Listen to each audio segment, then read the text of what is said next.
open the camera. Okay. So hello everyone. Today we are discussing user access and its typical configuration. So we will start by looking at user access and then how to obtain related materials, like user menus, multimedia animations, technotes. Next, we will talk about typical configurations and cases. After this live broadcast, you should have a good understanding of what user access is and what typical configurations it involves and how to obtain user access documents. At the end of our broadcast, we will have a live Q&A session with rewards. So if anyone has any questions, so you can type your questions on the chat box.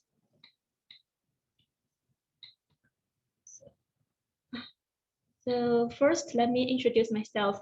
My name is Chen, and I'm an engineer at Huawei Information Digitalization and Experience Assurance Department. I've been focusing on the documentation development in the user access domain since joining Huawei. So it's my pleasure today to be here presenting user access feature and its document to all of you. So let's move to the main part. So first, I'll give you a brief introduction of user access. So first, what is user access? So user access is also called the Broadband Remote Access Server. We call it BRAS for short, which is an access gateway for broadband network applications. BRAS is a bridge connecting the broadband access network and the backbone network. It provides basic access method and the broadband access network management functions. Since network data services have developed rapidly, so there are more tablets like mobile phones and the various intelligence devices, which are now an important part of our daily life. As such, broadband users have ever-increasing requirements, which in turn makes user access more important. Since broadband networks become larger and more complicated, user access refines user management. The carrier provides an access server to connect to multiple hosts, and the access server gets to control and calculate each host. Having many users who frequently access the network increases the traffic volume. In this case, the carrier needs to provide faster, safer, and more convenient internet access services while managing and controlling users. For this, the industry has developed PPPoE and IPoE user access modes. So there are two access modes for BRAS. So all right, we just learn what BRAS is. So how can we get these materials, and how, if we want to learn more about user access, what should we do?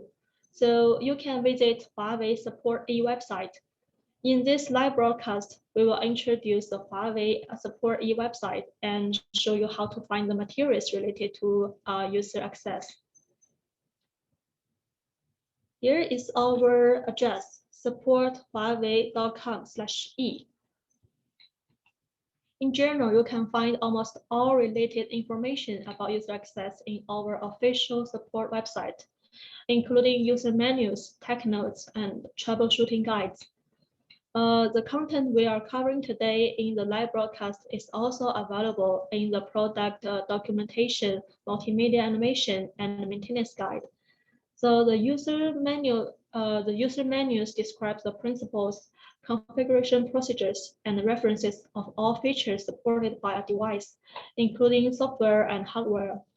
It helps you understand the entire device. To access the product menu, you simply need to log in to the Support E website. So I'll show you how to find the user menu. So just open the website here. You can see here.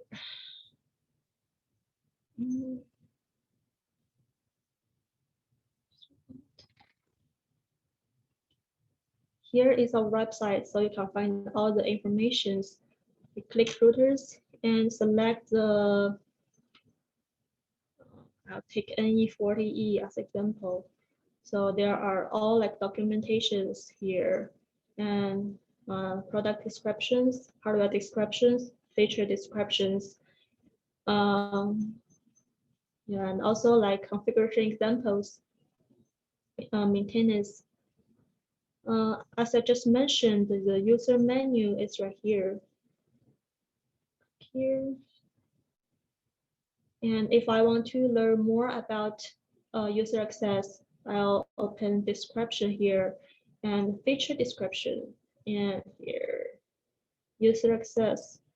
Under user access, we have like IPOE and the PPPoE we just mentioned.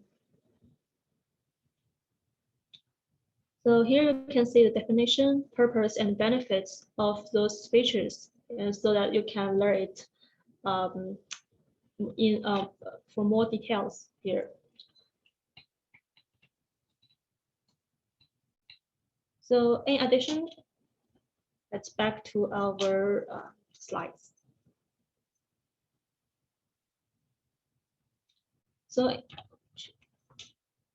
in addition to the product manual, many other materials are available on Support E, helping different levels of user understand and learn about user access feature.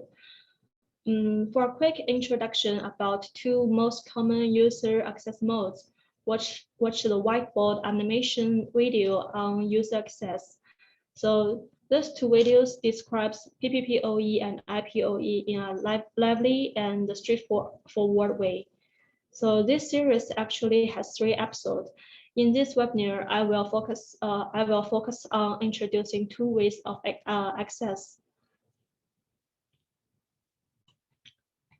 So the video go over the background of common user access mode on campus, look at industry trends and application status, and summarize the advantages of these 2 technologies. The series visualizes the technologies in the campus network scenario. So here I would like to show you some parts of the video.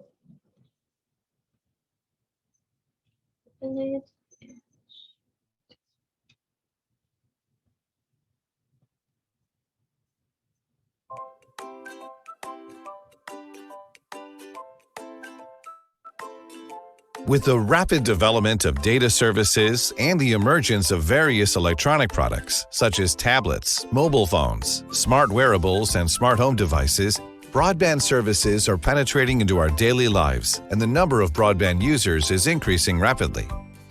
In the face of the huge and complex broadband network, effectively implementing refined management of users becomes crucial. Carriers hope to provide one access server to connect to multiple hosts, and this access server is expected to perform access control and accounting for each connected host. Among the many LAN networking technologies, Ethernet is easy to deploy and cost-effective, but it cannot authenticate the identities of communication parties. The conventional PPP protocol can provide well-designed P2P access control functions, but cannot be applied to broadcast Ethernet networks. In response, PPPoE was developed to apply PPP to Ethernet. Now let's take a look at PPPoE access on a campus network. A campus network has a large number of users who frequently access the internet, and the data traffic is heavy. PPPoE access enables schools or carriers to perform independent authentication and accounting for each user. Users enter their username and password on PPPoE client software, and then access the internet after being authenticated. This mode of user access is similar to conventional dial-up internet access and maintains the same user habits. PPPoE provides the dynamic IP address allocation mode. Users do not need to perform any configuration, and it is easy to maintain the network using Campus NMS. Not only this, the online activity of students on the campus network can be effectively traced using the allocated IP addresses, making campus management easier. In addition, the roles of users on a campus network are complex, and their permissions and the network services purchased vary. With value-added services such as EDSG and DAA deployed together with PPPoE, different types of users can be given different access permissions and bandwidth resources. There are two common deployment modes of PPPoE. The first is applicable to the campus, living, or office area. All users. So since the time is limited, so I'll stop here. And if you are interested, you can search it on our support website, support.e website. And I'll also share the link later in our post. So let's go back to our slides. Okay, so as you can see, IPOE access video shows how a school can manage each access user after IPOE access is deployed on the campus network. A regular IP protocol does not provide the authentication function. The IPOE technology is used to encapsulate user IP packets into IPOE packets, which carry physical and logical user information for authentication and authorization. The IP protocol is carried over the Ethernet to manage access users. So that's how IPOE access works. So after watching these two videos, you will have a basic understanding of the concepts and application related to user access. I'll show the link later. Okay, next, now you have basic knowledge about user access. So let's look at some typical configuration examples. So the support.e website provides configurations for many typical scenarios. You can refer the examples to the best match your given situation. So to configure a user access scenario, perform the following steps.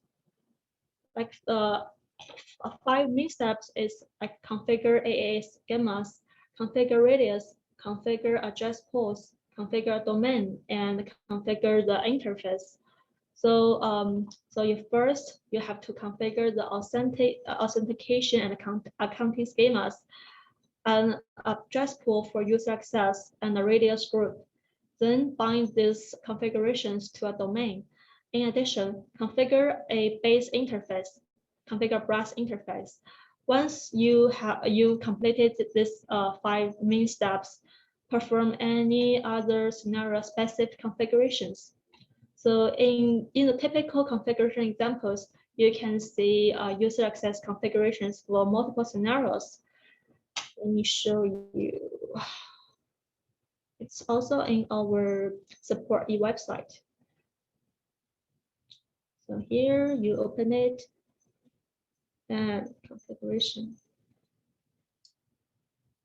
So here you can see configuration roadmaps. There are main steps here. And as we just said about the 5 main steps, configure AA schemas, radius server groups, address pool, and domain.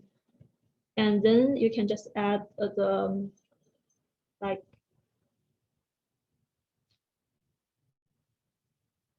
let me show you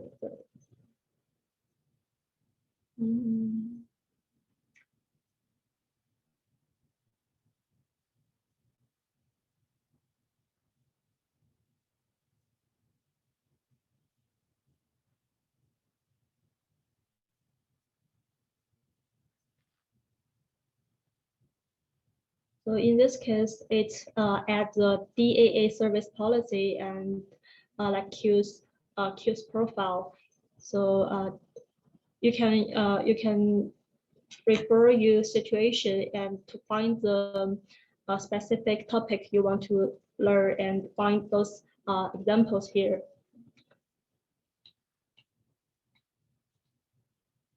Let's see the.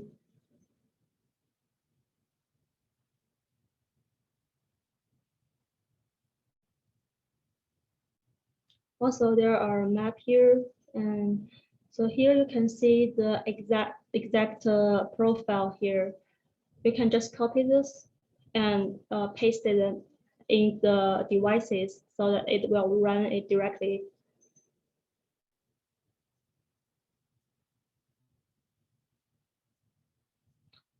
So you can see there's there's a figures to show how the networks works, how the network works, and then the configuration roadmap, then the data preparation, and then the exact procedures here, and the specific command line here. It will also put some notes to show you what should be specific care when you read the program. Okay, that's configuration example. So as you can see, in addition to the regular 5-step configurations, you need to have some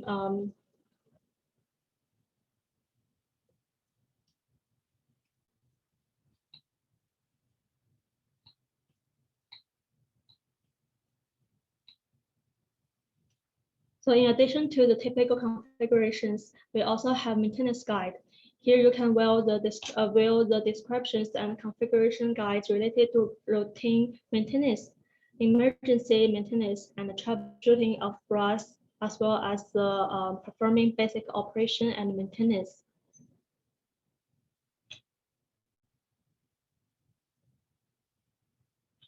So after learning about the typical configuration cases, you may have some questions.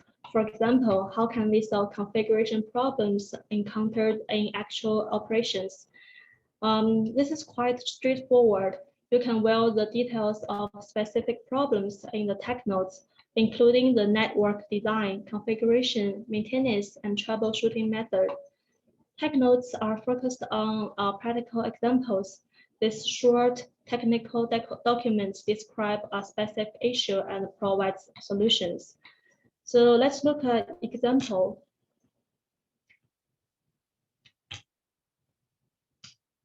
Here, there's a example of PPPoE.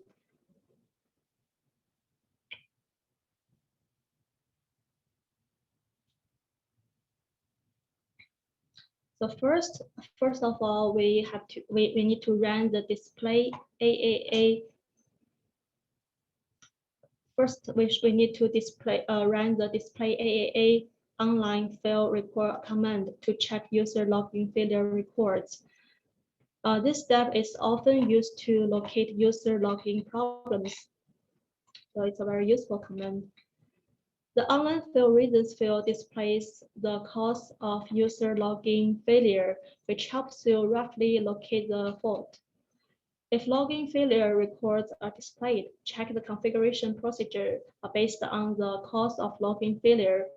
If the configuration error cannot be located, run the trace enable command.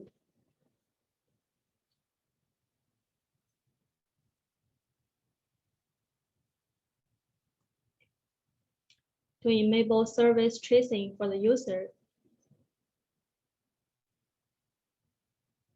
So here, trace enable command to enable service tracing, and run the trace access user command to create a service tracing object. Then run the terminal debugging and terminal monitor commands to enable debugging information displays on the NE40E on the devices. Finally, perform the user login tests. So after the user goes online, check whether service tracing messages are generated.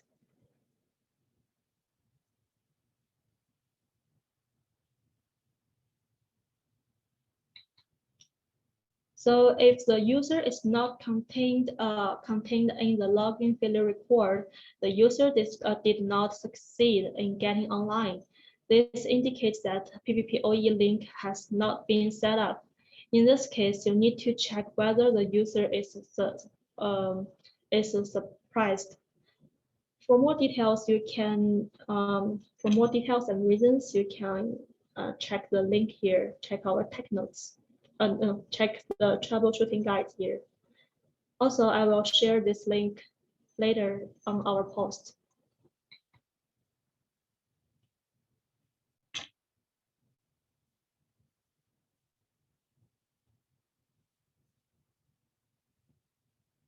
So actually, that's all the content for today's webinar. So let's move on to our Q&A sections. If you have any questions, you can type it on the chat box, or you can send it to our email address. So on our post, we will share the entire records about today's webinar and the slides today.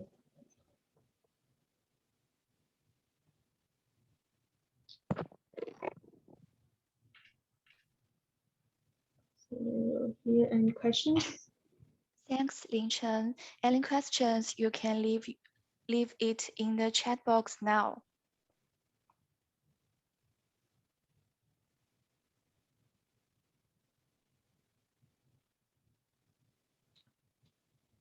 Does the backbone router support actually to the main NE 500 and NE 9000 NE 5000 and NE 9000 do not support user access.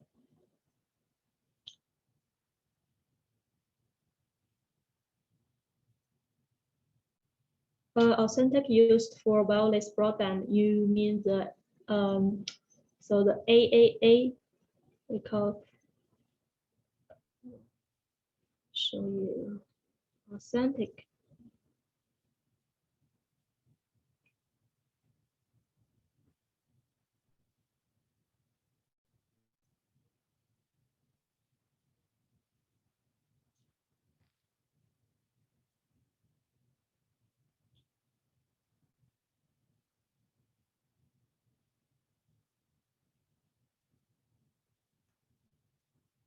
Here you can check here the authentic, authorization, and accounting. Here are the three, like the authentic used for wireless broadband, the brass. Can you tell me how to configure user access? Just like what we mentioned in part 3, there are 3 steps, like actually 5 steps, 5 main steps here. First, configure AAA schemas. Second, configure radius, and configure address pools, configure domain, and configure base interfaces. Those are 5 main steps. Yes, sure. I'll share the link with you. Here we go.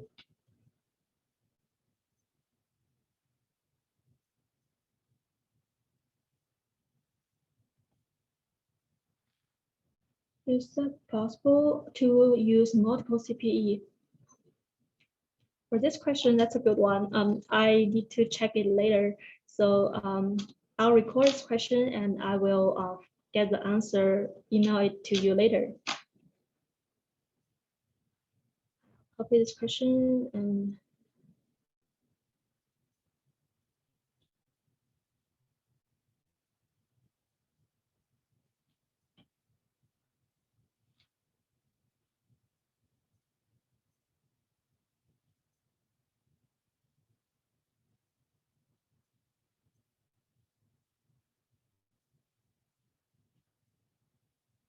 for some question, I'm not very sure right now. I will copy it and record it, and I will get the answer later and email it to you.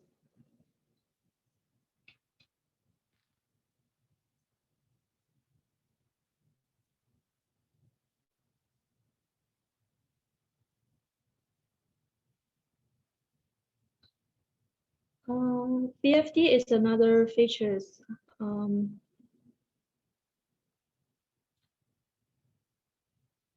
BFD actually is another feature, so it's in the, I think it's right here,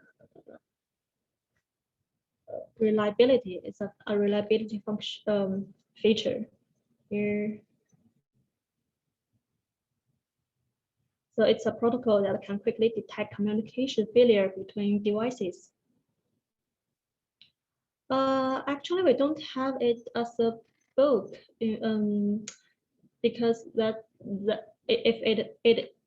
it be printed, it will be too big to print as a book. But for some features, we have ebooks like yeah, we have ebooks. Where can troubleshooting.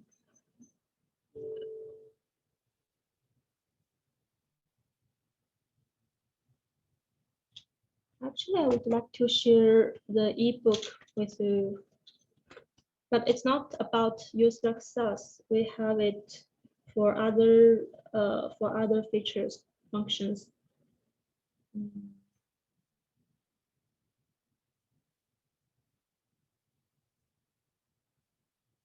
This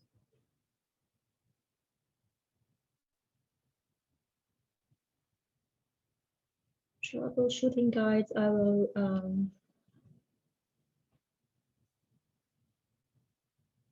troubleshooting guides. Okay, I will copy it and paste it. Here we go.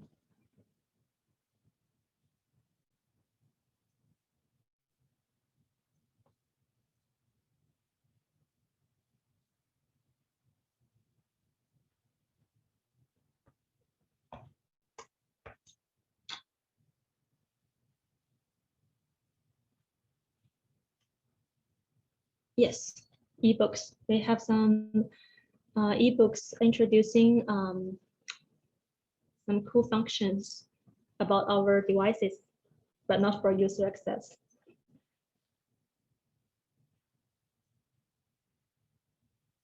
So these books can be printed, and it's very short and it's easy to understand. For the user manuals, as we just said, it's more like a large, huge documentation. And for the configuration, for example, like for the configuration part, it will show you the command step by step, very details.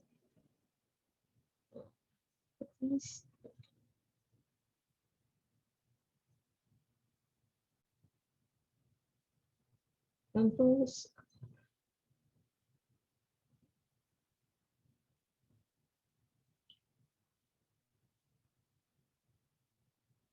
So here you can see there are a lot of informations in the user manuals.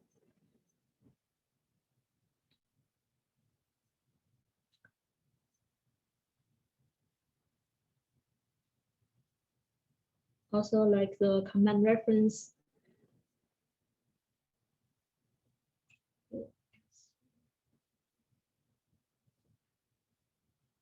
For each command, there will be function format parameters, usage scenarios, examples, precautions. So really very detailed. So it just cannot be printed as a book.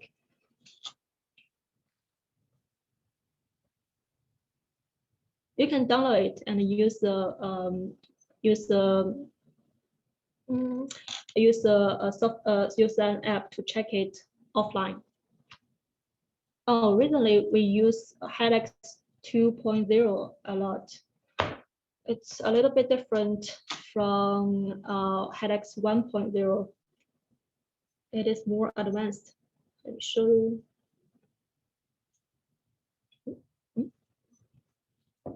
Just one minute.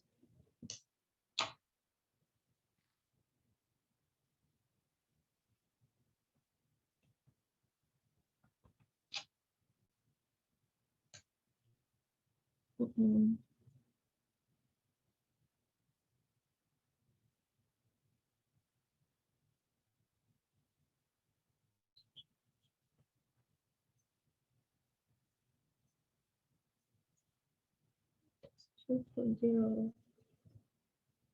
Here we go. So for the HEDX 0.0, you can customize it and download the document. I really like this function. If I want to learn more about user access here, oh, Please share the link. Sure. Here we go.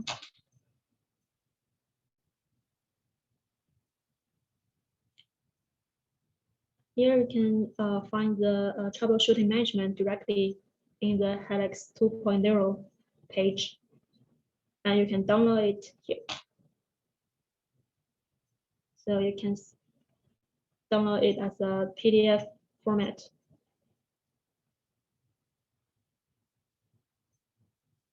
Okay.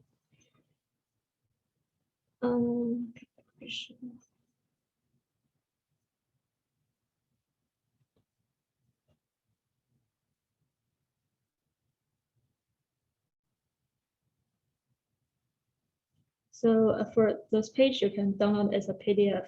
So that's a cool feature of Helix 2.0. Sure thing. How can I get those documents? Oh, I'll show the right here. This is our official website, so you can find everything, really everything here.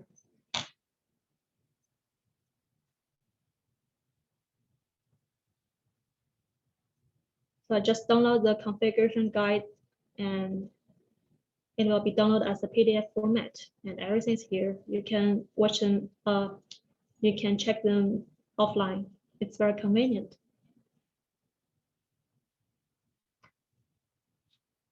Okay. Any other questions?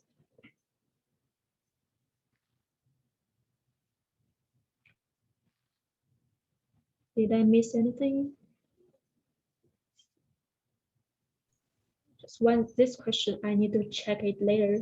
So sorry for that. I'll check it. Okay, thanks, Lin Chen, for your presentation and answers. Due to the limited time, users, if you have any more questions, you can comment it in the community post or send an email to us. We will reply them later. Thank you, Lin Chen. Yeah, it's another question. I will answer it later. Okay. This question. This too. I'll check it and answer it later. Thank you. Thank you so much for listening. Bye, guys. Okay, next users, we can go to the next part. This part, we are going to select 5 lucky participants to be rewarded. When I start the timer, you will have 3 minutes to complete the following 2 steps to win rewards. Step 1, scan the QR code to enter the community post, or click the post link in the chat box. Step 2, leave a message during the webinar phase 45. Please note each user have only 3 chances to comment and can only obtain the reward once. The first one, 4th, 6th, 10th, last user who left comment will be awarded. Repeat, step 1, you need to scan this QR code or click the post link in the chat box to enter the form post. Step 2, comment with joined the webinar phase 45. Okay, let's start. Are you ready? Let's go. 3, 2, 1.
Repeat.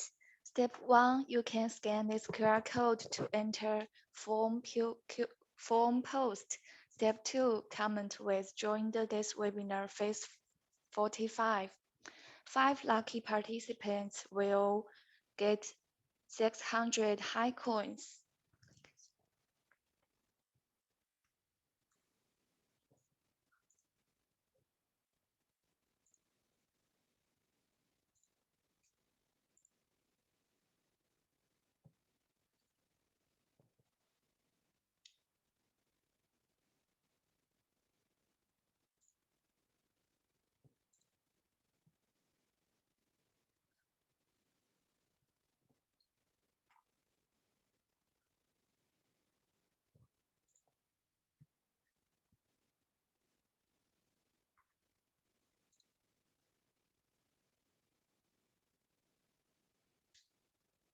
Okay, now time is over. The winners will be announced later. Next, you can go to the community forum post. To join the QA competition, you can see there are 3 questions. In the post, leave your answers in the comment section. 5 lucky participants who answer all the questions correctly will be randomly selected as the winners. The answer time is from July 29 to 31. Totally 10 winners will be announced by August 3rd through an update of community post.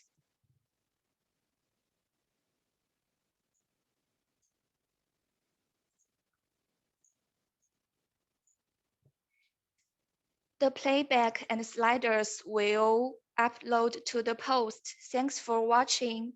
Don't forget to follow Huawei Enterprise Support community to learn more. Bye-bye.